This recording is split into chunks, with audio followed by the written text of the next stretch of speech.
C'est parti. Bien, Roland Canaillé, bonjour. Bonjour, monsieur Romain.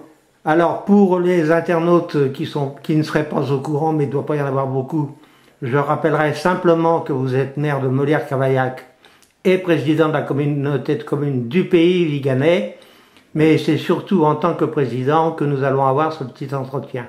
D'accord. Alors, si vous voulez, on va parler d'abord des projets en cours. Navacelle, on en est où? Comment ça se présente? Navacelle, à l'heure actuelle, on a déposé le permis de construire. Puis derrière, il faut une autorisation de déboisement, une autorisation agence de l'eau pour le bassin de rétention et un avis de la DDTM pour ce permis de construire. Le permis de construire est en pleine instruction. D'accord. Vous pensez qu'au point de vue délai, on risque de déboucher quand avec... Les délais maximum, hein, c'est 7 mois pour une réponse de la DTM, un avis favorable ou défavorable. Et une exploitation publique alors du site? Après, il y a l'appel d'offres au niveau des entreprises et puis le démarrage des travaux. Et les touristes pourront venir quand? Dans le nouveau site de Navacelle? Le nouveau site, on avait peut-être prévu l'été 2013. Hein. Soyons optimistes, pensons l'été 2013. D'accord. Bien. Donc nous n'en dirons pas plus pour l'instant sur ce sujet.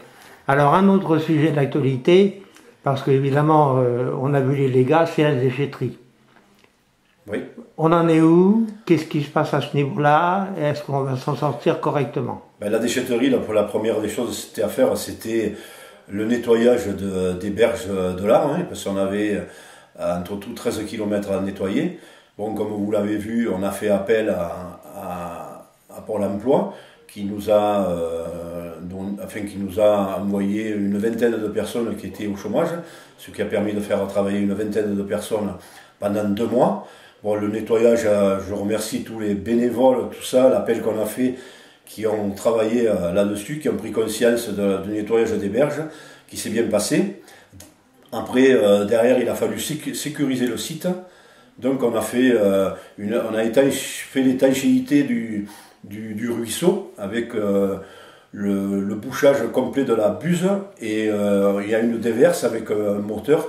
Dès qu'il y a un certain niveau d'eau, c'est reversé directement à la rivière sans passer par le busage de la déchetterie qui risquerait d'emporter encore quelques papiers, quelques plastiques dans la rivière. Donc le maximum est sécurisé. Maintenant, c'est les services d'État, les services de l'ADEME, tout ça qui sont en train de monter le projet et choisir une solution ou deux pour voir les travaux qu'ils vont faire et comment les financer.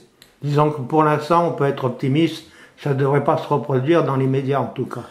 Pour le moment, c'est sécurisé, en espérant qu'il n'y aura pas des trombes d'eau et comme dans certains territoires qu'on a vu ces jours-ci, mais bon, là, la nature, on n'y est pour rien. Hein. D'accord. Espérons qu'on n'aura pas recours de nouveau à un nettoyage des berges. Hein. On peut le souhaiter. Oui. En ce qui concerne la maison de la formation, on en est où? Est-ce que ça se remplit bien? Est-ce que ça s'équilibre au point de vue budgétaire?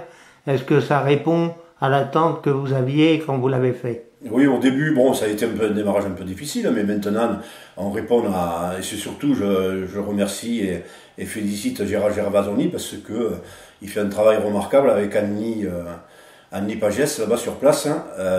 Ils font un travail remarquable d'appel d'offres. Annie s'occupe de répondre aux appels d'offres des divers organismes qui sollicitent des demandes de stage, de formation. Et actuellement, la maison de la formation est pleine.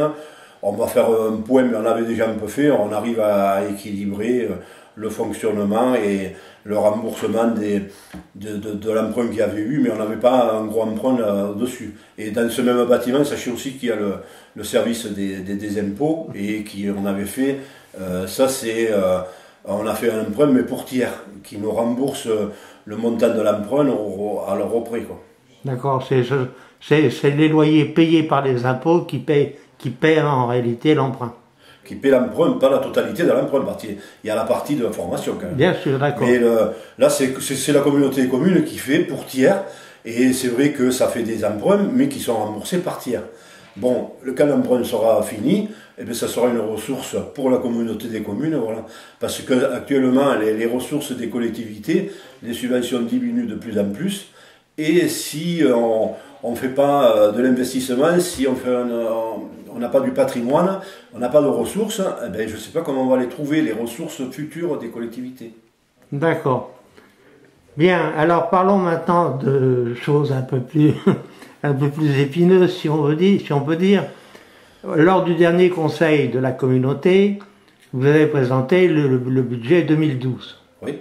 Et celui de 2011. Celui de 2011... Compte administratif 2011. Le compte administratif 2011, au point de vue vote, ça ne s'est pas tout à fait bien passé, puisque la commune du Vigan et le maire de Saint-Bresson, M. Darlot pour ne pas le citer, ont voté contre l'affectation des résultats. Il semble que cette position a déclenché, je dirais, la visite, entre guillemets, de la Chambre régionale des comptes. Alors, est-ce que vous pouvez nous dire quelques mots là-dessus? Parce qu'évidemment, dès que les gens entendent parler de Chambre régionale des comptes, immédiatement, disons que ça fantasme. Oui, bon, ben, le Vigan, ça c'est le libre choix de chaque délégué communautaire. Hein. La communauté des communes a une politique d'investissement, d'économie et tourisme, nos priorités.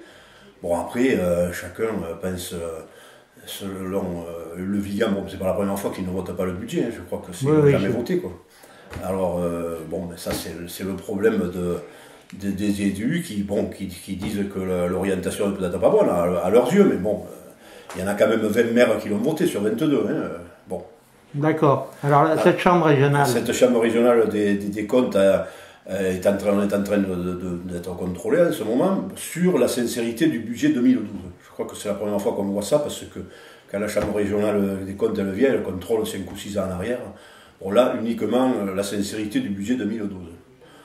Bon, ben, ça a été, Madame la sous-préfète a demandé à Monsieur le préfet de demander ce contrôle. Bon, ben, c'est ce qu'a fait Monsieur le préfet, et nous sommes, je vous dis, en plein contrôle de la Chambre régionale.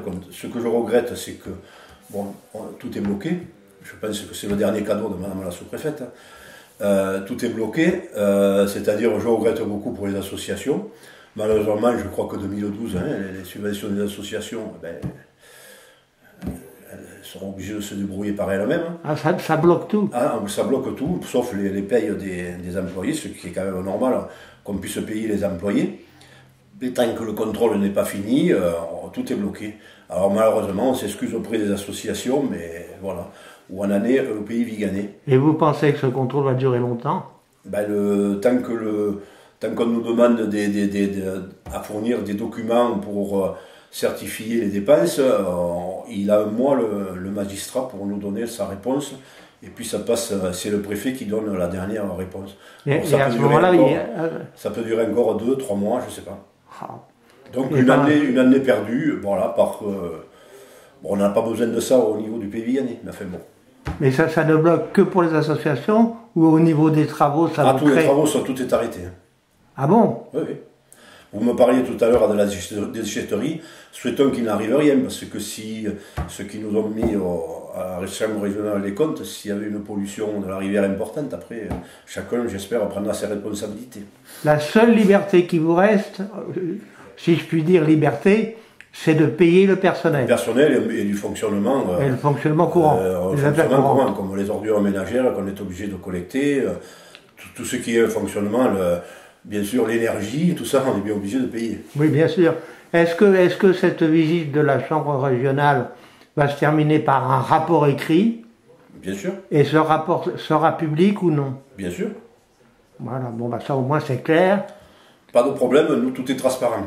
Bon, bah, écoutez, je ne mets pas votre parole en doute. En tout cas, sur 2012, votre espoir de boucler correctement ce budget, vous l'avez? Bien sûr, mais bon, si on ne fait aucun investissement, ma foi, il sera vite bouclé, il n'y a pas de problème. Oui, je sais bien, mais Si on donne rien aux associations, si on donne aucune subvention, il n'y aura pas de problème pour boucler le budget. Même il n'y avait aucun problème pour le boucler, puisque on faisait un peu plus de 2,5 millions ou 2,8 millions de travaux en investissement sans aller recours à l'emprunt, rien qu'avec un excédent, parce qu'on avait un excédent de 800 000 euros pour 2011. Donc ça, la récupération de TVA et nos cessions, on avait assez pour investir sans emprunt. Donc pas de nouvel emprunt de cette année? Non, pas du tout, non, mais c'était pas prévu au budget. Hein. Alors maintenant, il y avait des inquiétudes qui s'étaient fait jour en ce qui concerne 2013, et un certain nombre de gens disaient que de toute façon, 2013, ça ne bouclerait pas. Quelle est votre position à ce sujet? On est en train de travailler déjà pour 2013. Bon, maintenant il y a eu un changement au niveau du président de la République, le gouvernement, on ne sait pas, hein, puisque les élections sont dans quelques jours. Si le changement y est et qu'on est ce que nous a promis le nouveau président de la République, qu'il allait aider les collectivités au lieu de diminuer leur dotation, comme nous, bon, la réforme territoriale avec le changement de la taxe professionnelle n'a pas été bénéfique pour nous, c'est-à-dire qu'on perdait plus de 150 000 euros, cumulé avec ce qu'on devait, parce qu'on était écrété à 150 000, ça nous faisait presque 300 000 euros, si on revient en arrière, parce qu'on a écrit en préfecture, tout va être revu en octobre ou novembre, donc il n'y a pas de problème là-dessus. Le budget 2013 sera fait sans aucun souci. Mais c'est-à-dire, c'est toujours pareil, hein. Moi j'ai assisté, j'ai été au pompier, j'étais au conseil général, dans toutes les collectivités, il y a des bureaux d'études qui mettent en alerte, qui ne tiennent pas compte de certaines recettes. Il faut toujours, ces bureaux d'études sont là pour dire aux élus, attention, méfiez-vous, suivez un cap, et voilà. Hein. D'accord. Donc, sans vouloir faire de la politique, puisque en tant que président de la communauté de communes, vous ne pouvez pas en faire, je dirais quand même, alors vous me direz si vous êtes d'accord ou pas avec ce que je vais dire, vous avez quand même un bon espoir en ce qui concerne cette nouvelle direction nationale, en ce qui vous concerne collectivité locale. Oui. D'accord. J'espère qu'on reviendra sur certaines clauses de cette réforme territoriale, parce que ce n'était pas l'avantage des collectivités. D'accord. Eh bien, avant de terminer, je vais vous demander votre conclusion. De quoi n'a-t-on pas parlé et sur quoi vous... En conclusion, est-ce que vous voulez ajouter quelques mots pour évoquer un problème qu'on n'a pas évoqué tous les deux?